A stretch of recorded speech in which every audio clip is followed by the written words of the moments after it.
Bismillahirrahmanirrahim. Assalamualaikum warahmatullahi wabarakatuh. Waalaikumsalam warahmatullahi wabarakatuh. Dewan Hakim yang arif dan bijaksana, serta hadirin sebangsa dan setanah air yang kami banggakan.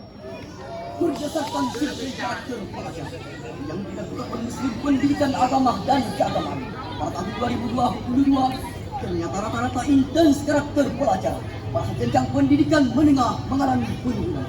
Dan angka 71,41% menjadi 69,52%. Penurunan intens karakter pelajar di Indonesia ini disebabkan oleh beberapa faktor, di antaranya adalah dampak pengaruh media sosial, minimnya keterlibatan orang tua dalam pendidikan anak, meningkatnya kecanduan game online di kalangan pelajar yang semakin merajalela, dan lemahnya penegakan hukum di Indonesia.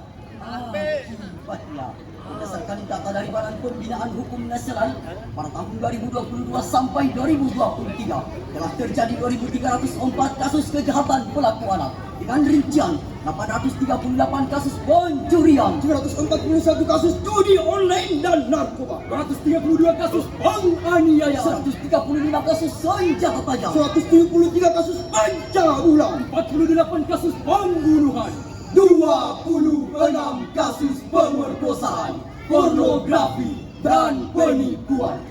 Berdasarkan data-data tersebut, berarti karakter generasi bangsa kita saat ini terus mengalami krisis dan dekadensi. Jika tidak segera dibendung, boleh jadi kasus demi kasus akan terus bertambah hingga dapat mengancam keamanan nasional serta keutuhan negara kesatuan Republik Indonesia.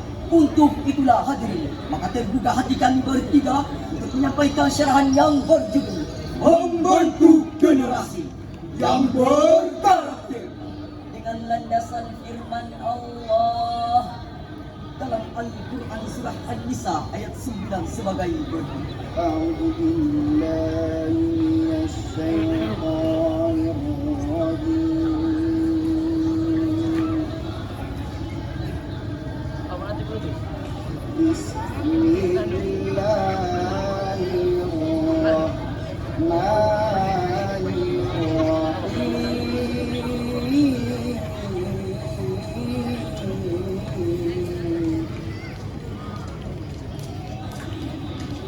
وَلْيَخْشَى الَّذِينَ لَوْ تَرَكُوا مِنْ خَلْفِهِمْ ذُرِّيَّةً ضِعَافًا خَافُوا عَلَيْهِمْ فَلْيَتَّقُوا اللَّهَ وَلْيَقُولُوا قَوْلًا سَدِيدًا. Aku berlindung kepada Allah dari usikan syaitan yang terkutuk dengan menyebut asma Allah yang Maha Pengasih lagi Maha Penyayang. Dan hendaklah takut kepada Allah orang-orang yang sekiranya mereka meninggalkan keturunan yang lemah di belakang mereka, yang mereka khawatir terhadap kesejahteraannya. Oleh sebab itu, hendaklah mereka bertakwa kepada Allah, dan hendaklah mereka berbicara dengan tutur kata yang benar. Dewan Hakim yang kami hormati, hadirin wan hadirat yang kami banggakan, Profesor Dr. Muhammad Quraish Shihab dalam tafsir Al-Misbah jilid 2 halaman 355 mengatakan bahwa Al-Quran surah An-Nisa ayat 9 tadi Berpesan agar umat Islam mempersiapkan generasi penerus yang kuat dan jangan meninggalkan generasi penerus yang lemah di belakang mereka. Hadirin, inilah karakter pemuda Islam pertama yang mau kita bangun. Dia harus kuat. Kuat apanya hadirin? Kuat pendidikannya, Kuat ekonominya, kuat sosial budayanya, serta yang paling terpenting adalah kuat keimanannya. Kuat pendidikannya akan membuat karakter pemuda kita menjadi cerdas.